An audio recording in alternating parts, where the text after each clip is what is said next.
आम्ही समर्थ श्री शिवलीलामृत अध्याय 11 महानंदीची कथा रुद्रानुष्ठानाने गंडांतर गेले।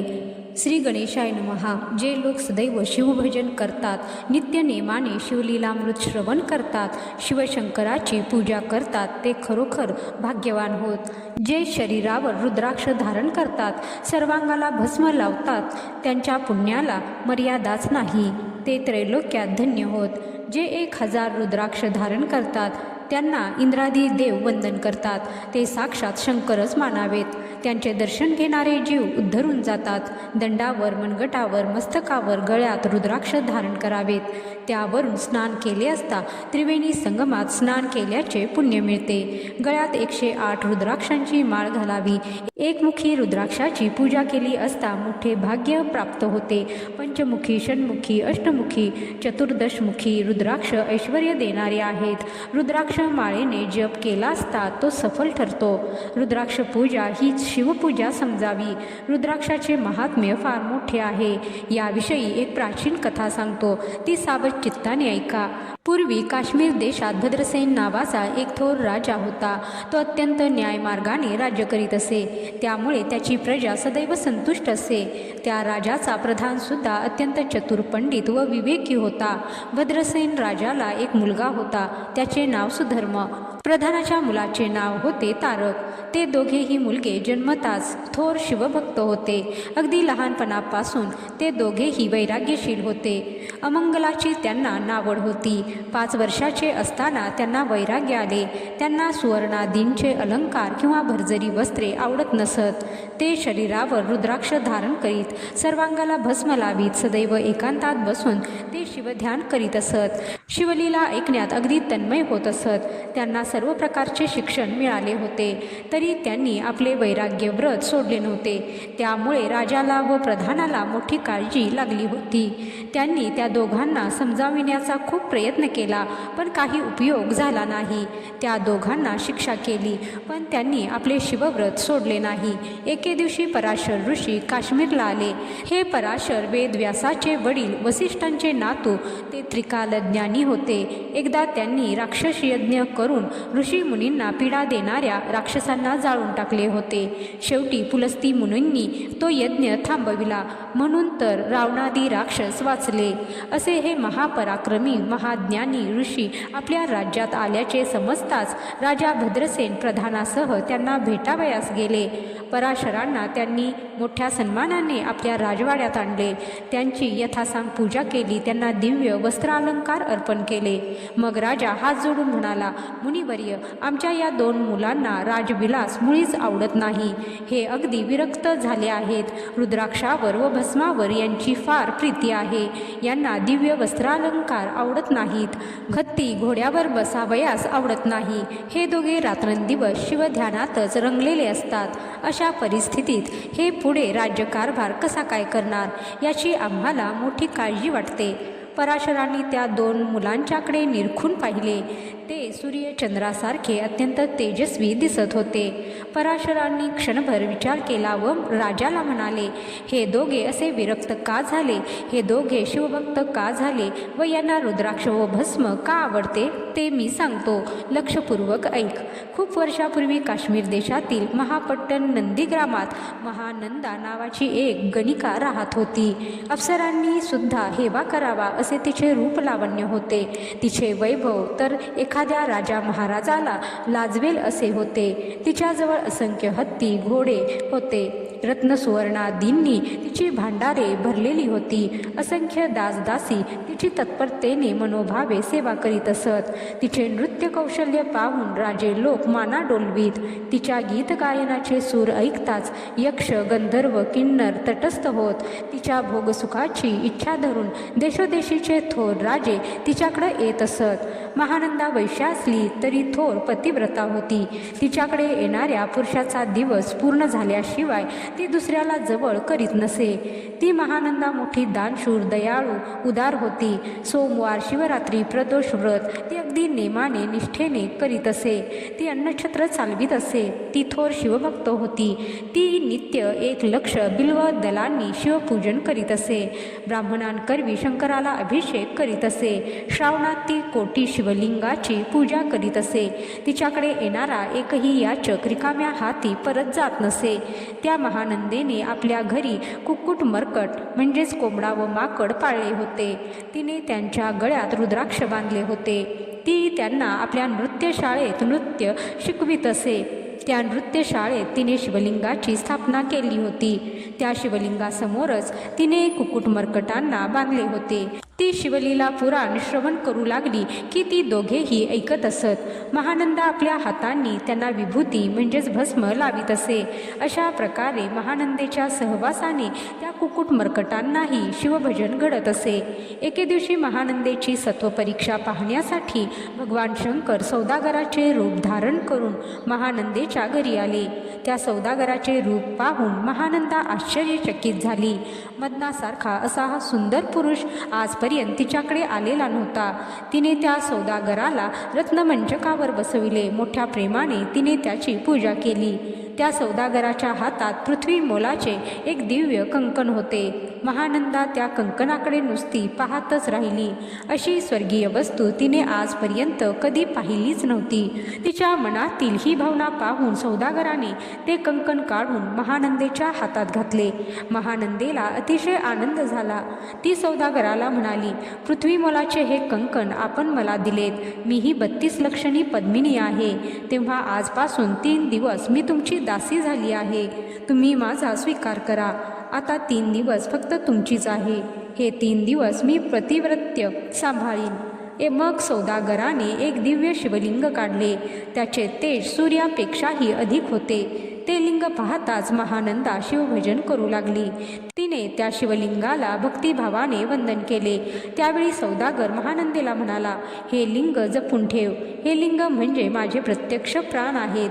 हे लिंग भंग पावले किंवा जळाले तर मी अग्निप्रवेश करीन. माझे हे अत्यंत कठोर व्रत आहे. महानंदेने ते लिंग नृत्यशाळेत नेऊन ठेवले. मग सौदागर व महानंदा रत्नखचित मंचकावर झोपले. महानंदेची सत्वपरीक्षा पाहण्याचे शंकरांनी ठरविले. त्यांच्या आज्ञेने नृत्यशाळेला एकाएकी आग लागली. वारा वाहू लागला आणि बघता बघता आग सर्वत्र पसरली. उठ उठ लवकर, नृत्यशाळेला आग लागली आहे असे म्हणून शंकरांनी महानंदेला जागे केले. महानंदा घाबरून उठली. अग्नीच्या ज्वाळा सगळीकडे पसरत होत्या. अशा परिस्थितीत महानंदेने धावत जाऊन कुक्कुट मरकटांना सोडून दिले. ते दोघे वनात पळून गेले. सगळी नृत्यशाळा जळून भस्म झाली. अग्नी शांत झाला. तेव्हा सौदागर म्हणाला, माझे दिव्य लिंग कुठे आहे? सौदागराने असे विचारताच महानंदा भयंकर घाबरली. ती छाती बडवून रडू लागली. ते नृत्यशाळेत ठेवलेले दिव्य लिंग जळून भस्म झाले होते. तेव्हा सौदागर म्हणाला, नेमका आज दुसरा दिवस आहे. माझे लिंग जळून भस्म झाले आहे.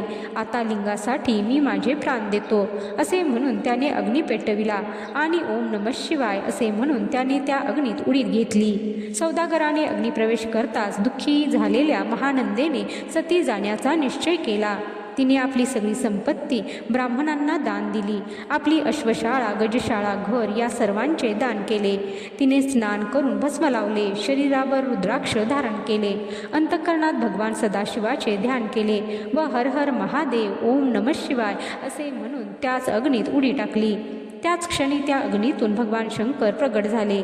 कर्पूर गौर, गंगाधर, त्रिशूलधारी, नीलकंठ, गजनर्मधारी, शशीशेखर, पंचमुख असे भगवान शंकर त्या अग्नीतून प्रगट झाले. त्यांनी आपल्या 10 हातांनी महानंदेला त्या अग्नीत वरचेवर झेलले होते. ते स्मित हास्य करीत महानंदेला म्हणाले, महानंदे, मी सौदागराचे रूप धारण करून तुझी परीक्षा पाहिली होती. तुझे पातिव्रत्य आणि माझ्यावरील निश्चल भक्ती पाहून मी तुझ्यावर प्रसन्न झालो आहे. तुला हवा असेल तो वर माग. शंकरांनी असे आश्वासन दिले असता महानंदा म्हणाली, प्रभो, माझ्या या संपूर्ण नगराचाच आपण उद्धार करावा. या सर्वांना दिव्य देह प्राप्त झाला. कैलासून शिवगण दिव्य विमानाने घेऊन आले. मग त्या नंदीग्रामातील सर्व प्राणी मात्र, आपली आई, भाऊ, आप्तस्वकीय या सर्वांसह महानंदा दिव्य विमानात बसली. ते सगळे शिवपदाला गेले. जेथे आदिव्याधी क्षुधा तृष्णा नाही, जेथे काम क्रोध इत्यादींचा त्रास नाही, जेथे कल्पवृक्षांची वनराई आहे, जेथे कामधेनूची खिलारे आहेत, जेथे अमृताची सरोवरे आहेत व जेथे चिंतामणीची घरे आहेत, अशा अविनाशी शिवपदाला महानंदा गेली. महानंदेची कथा ऐकून भद्रसेन राजाला अतिशय आनंद झाला. मग हात जोडून तो पराशरांना म्हणाला, मुनिवर्य, आता आमच्या या 2 मुलांविषयी सांगा. हे असे विरक्त कशामुळे झाले आहेत? हे सतत शिवभजनात दंग असतात, अंगाला भस्म लावतात, रुद्राक्ष धारण करतात. हे कशामुळे? यांचे भवितव्य काय? भद्रसेनाने असे विचारले असता पराशर म्हणाले, हे भद्रसेना, हे दोन्ही कुमार पूर्वजन्मी महानंदेचे कुक्कुट मर्कट होते. त्यांच्या गळ्यात रुद्राक्ष बांधलेले असत, शरीराला भस्म लावले जात असे व त्या दोघांना नित्य शिवलीला ऐकावयास मिळत असे. त्या पूर्व पुण्याईमुळे ते कुक्कुट मर्कट आता सुधर्म व तारक म्हणून जन्मास आले आहेत. हे पुढे उत्तम प्रकारे राज्य करतील, शिवभक्तीमुळे तुमचा उद्धार करतील, सगळ्या प्रजेला शिवभजनाला लावतील. पराशरांच्या या उत्तराने राजा भद्रसेनाला व प्रधानाला अतिशय आनंद झाला. त्यांनी पराशरांच्या पायावर लोटांगण घातले. मग राजाने पराशरांना विचारले, मला हा एकुलता एक मुलगा शिवकृपेने झालेला आहे, तेव्हा या मुलाला आयुष्य किती आहे ते कृपा करून सांगा. राजाने असे विचारले असता पराशरांनी क्षणभर मौन धारण केले. थोडा विचार केला. मग ते राजाला म्हणाले, राजा, मी आता सांगतो ते अत्यंत कटू असले तरी सत्य आहे आणि ते ऐकून तुम्ही सर्व दुःख सागरात बुडून जाल याची मला कल्पना आहे. परंतु सत्य काय आहे ते सांगायलाच पाहिजे, नाहीतर माझ्या साधनेला दोष लागेल. तुझा हा मुलगा अल्पायुष्य आहे. तुझ्या या मुलाला 12 वर्ष झाली आहेत. आजपासून 7व्या दिवशी तुझ्या पुत्राला मृत्यू येईल. पराशरांचे हे शब्द भद्रसेनाला वज्राघातासारखे वाटले. ते शब्द ऐकताच तो बेशुद्ध पडला. थोड्या वेळाने शुद्धीवर आल्यावर तो गदगद रडत शोक करू लागला. पराशरांची ती भविष्यवाणी ऐकून राजघराण्यातील सगळे लोक शोकसागरात बुडून गेले. त्यांचा तो शोक पाहून पराशरांना दया आली. ते भद्रसेनाला समजावीत म्हणाले, राजा, असा धीर सोडू नकोस. तूच धीर सोडलास तर प्रजा काय करेल? अरे, जेव्हा काहीच नव्हते तेव्हा सगळे ब्रह्मांड शिवाने व्यापलेले होते. मग त्या शिवाच्या इच्छेने ही सृष्टी निर्माण झाली. ब्रह्मदेवाने विश्व निर्माण करावे यासाठी स्वतः शंकरांनीच ब्रह्मदेवाला 4 वेदांचा उपदेश केला. या 4 वेदांचे सार म्हणजे रुद्राध्याय. हा रुद्राध्याय म्हणजे प्रत्यक्ष मीच आहे असे स्वतः शंकरांनी सांगितले आहे. या रुद्राध्यायाचे जे कोण भक्तिभावाने परमश्रद्धेने पठण श्रवण करतील त्यांच्या दर्शनाने इतर लोक उद्धरून जातील. हा रुद्राध्याय शंकरांनी ब्रह्मदेवांना सांगितला. ब्रह्मदेवांनी इतर ऋषींच्या मार्फत पृथ्वीवर आणला. या रुद्राध्यायाचे जो मनपूर्वक पठन करतो त्याच्या दर्शनाने तीर्थक्षेत्रे अधिक पवित्र होतात. स्वर्गातील देवसुद्धा अशा व्यक्तींचे दर्शन घेण्यास येतात. रुद्राचे महात्म्य फार मोठे आहे. हा रुद्राध्याय पृथ्वीवर आला असता यमदूतांना येथे काहीच काम उरले नाही. आता यमपुरी ओस पडेल या भीतीने यमाने पृथ्वीवर नास्तिकता, अंधश्रद्धा, अभक्ती यांना पृथ्वीवर पाठविले. त्यामुळे लोक शिवाचा द्वेष करू लागले व मृत्यूनंतर नरकात पडू लागले. यमाने आपल्या सेवकांना आज्ञा केली, पृथ्वीवर जे शंकराचा द्वेष करतील त्यांना अल्पायुषी करा व नरकात टाका. जे शिव विष्णू यात भेद करतील त्यांनाही नरकात टाका. ज्यांना रुद्राध्याय आवडत नाही त्यांनाही कुंभी भागात फेका. परंतु जे रुद्राध्यायाचे भक्तिभावाने परमश्रद्धेने पारायण करतील त्यांना दीर्घायुषी करा. म्हणून हे राजा, तू धीर सोडू नको. मी तुला एक उपाय सांगतो. तो केल्यास तुझ्या पुत्राचे आयुष्य वाढेल, गंडांतर टळेल. यासाठी भगवान शंकरावर 10,000 रुद्रावर्तनांनी अभिषेक कर. 100 घटांची स्थापना कर. त्यात दिव्य वृक्षांची पाने ठेव व ते जल अभिमंत्रित करून त्याने मुलावर सिंचन कर. नित्य 10,000 रुद्रावर्तने कर. पराशरांनी असे सांगितले असता राजाने विद्वान ब्राह्मणांना बोलावून रुद्रानुष्ठान सुरू केले. असे होता होता 7वा दिवस उजाडला. विद्वान पवित्र ब्राह्मणाचे अनुष्ठान चालूच होते. 7व्या दिवशी सूर्य मध्यावर आला असता राजपुत्र सुधर्म एकाएकी जमिनीवर कोसळला. त्याची शुद्ध गेली होती. राजा घाबरला. तेवढ्यात पराशरांनी राजपुत्रावर रुद्रोदक शिंपडले. थोड्या वेळाने राजपुत्र शुद्धीवर आला. तो उठून बसला. ते पाहून भद्रसेनाच्या डोळ्यातून आनंदाश्रू वाहू लागले. पराशर म्हणाले, राजा, आपण जिंकलो. तुझ्या मुलाचा मृत्यूलोक टळला, गंडांतर गेले. मग त्यांनी सुधर्माला विचारले, बाळा, काय झाले ते तुला काही आठवते का? तेव्हा सुधर्म सांगू लागला, एक महाभयंकर काळ पुरुष मला घेऊन जात असता 4 दिव्य पुरुष धावत आले. ते चौघेही भगवान शंकरासारखेच दिसत होते. त्यांनी त्या काळपुरुषाला पकडून मारावयास सुरुवात केली. त्या दिव्य पुरुषांनीच माझी सुटका केली. हे ऐकताच राजा भद्रसेन भगवान शंकरांचा जय जयकार करू लागला. नगरात सगळीकडे आनंदोत्सव सुरू झाला. राजाने अमाप दान धर्म केला. ब्राह्मणांना उत्तम भोजन दिले. त्यांना विपुल दक्षिणा दिल्या. सर्व ब्राह्मणांनी आशीर्वाद दिले. त्यावेळी अद्भुत घटना घडली. एकाएकी नारद मुनी तिथे आले. नारदांना पाहताच भद्रसेन आपल्या अमात्यासह व सर्व ब्राह्मणासह नारद मुनींना सामोरे गेले आणि विचारले, नारद मुनी त्रैलोक्यात संचार करतात तेव्हा आपणास काही अपूर्वसे आढळले का? नारद मुनी म्हणाले, मी येत असता वाटेत 4 शिवदूत मला दिसले. तुझ्या पुत्राच्या रक्षणासाठी भगवान शंकरांनी वीरभद्राला पाठविले. वीरभद्राने यमाला विचारले, तू भद्रसेनाच्या पुत्राला कोणाच्या आज्ञेने नेत होतास? त्याला तर 10,000 वर्षे आयुष्य आहे. तो सार्वभौम राजा होणार आहे. असे असताना तू त्याला कसे आणलेस? तुला समजत नाही का? तू आपल्या मर्यादा का सोडल्यास? मग यमाने चित्रगुप्ताला खुलासा विचारला. तेव्हा चित्रगुप्ताने राजपुत्राची पत्रिका काढून पाहिली. तो त्यात 12 वर्षे आयुष्य लिहिले होते. मोठे गंडांतर होते, परंतु मोठ्या पुण्याईने व रुद्रानुष्ठानाने ते गंडांतर चुकून हा 10,000 वर्षे राज्य करील असे लिहिले गेले. मग यमाने भगवान शंकरांची क्षमा मागितली. नारदांनी असे सांगितले असता राजाने त्यांच्या पायावर लोळण घेतली. मग आणखी 10,000 रुद्रानुष्ठाने केली.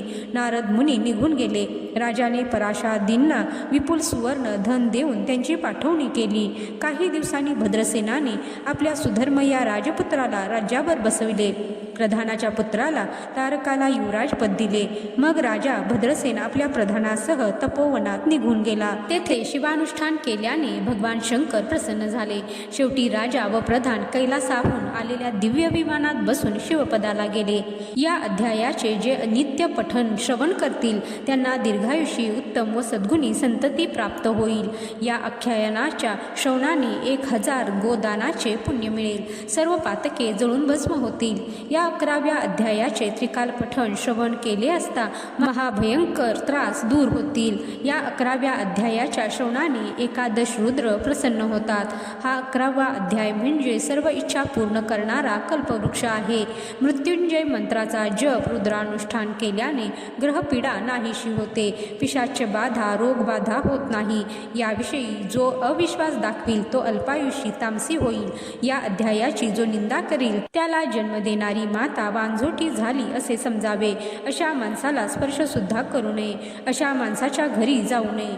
त्याला आपल्या घरी आणू नये. अशा माणसाच्या पंक्तीला जो बसतो तो अन्न खात नाही तर तो विष खातो. हे शिवलीलामृत नित्यनेमाने पठण श्रवण करावे. संपूर्ण ग्रंथ वाचणे शक्य झाले नाही तरी 11वा अध्याय जरूर वाचावा. या 11व्या अध्यायाचे अनुष्ठान केले असता नित्य रुद्रानुष्ठान केल्याचे पुण्य मिळते. त्याच्या घरी नित्य ब्रह्मानंद प्रकट होतो. स्कंद पुराणाच्या ब्रह्मोत्तर खंडातील श्री शिवलीलामृताचा 11वा अध्याय समाप्त. श्री सांब सदाशिवार्पणमस्तु. शुभम भवतु.